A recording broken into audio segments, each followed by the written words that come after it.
sale temps pour les anciennes. À partir du vendredi 1er juillet, en application du plan anti-pollution de la ville de Paris, les voitures particulières antérieures à 1997 ne pourront plus circuler en semaine de 8h à 20h dans les rues de la capitale.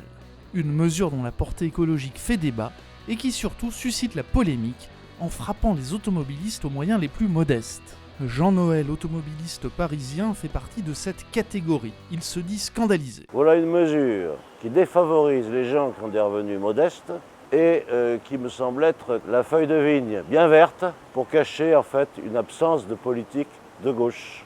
Je vais essayer de me glisser dans Paris clandestinement en prenant peut-être des portes qui rejoignant le périphérique où il n'y aurait pas de police et ensuite sur le périphérique j'espère ne plus être vraiment dans Paris et donc échapper aux foudres de la maréchaussée. Je me demande aussi s'il ne vaut pas mieux risquer de temps en temps une contredanse. Ça me reviendra certainement moins cher que vendre ma voiture pour rien, perdre donc de l'argent sur elle et acheter une voiture récente. À partir du mois d'octobre, les contrevenants s'exposeront à une amende de 35 €.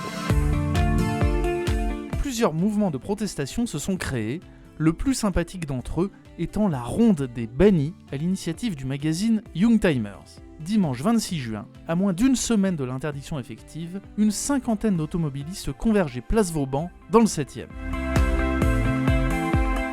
Moi, ce qui me chagrine, c'est qu'ils veulent interdire la circulation de voitures qui ont leur contrôle technique. C'est comme par exemple si un véhicule qui n'a pas d'ABS.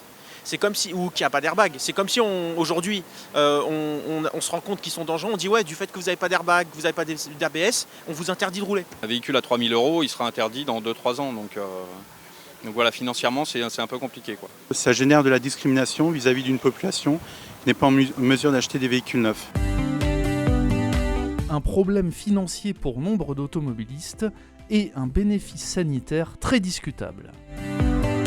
J'ai reçu une lettre de la mairie de Paris m'indiquant que ça concerne 1% des voitures. En fait, le parc résiduel de ces autos-là, il est devenu minime et son impact sur la pollution, il est également minime. On considère aujourd'hui qu'il y a à peu près un petit peu moins d'1 million de véhicules, mais on a fait les calculs en faisant des extractions depuis les données d'Airparif.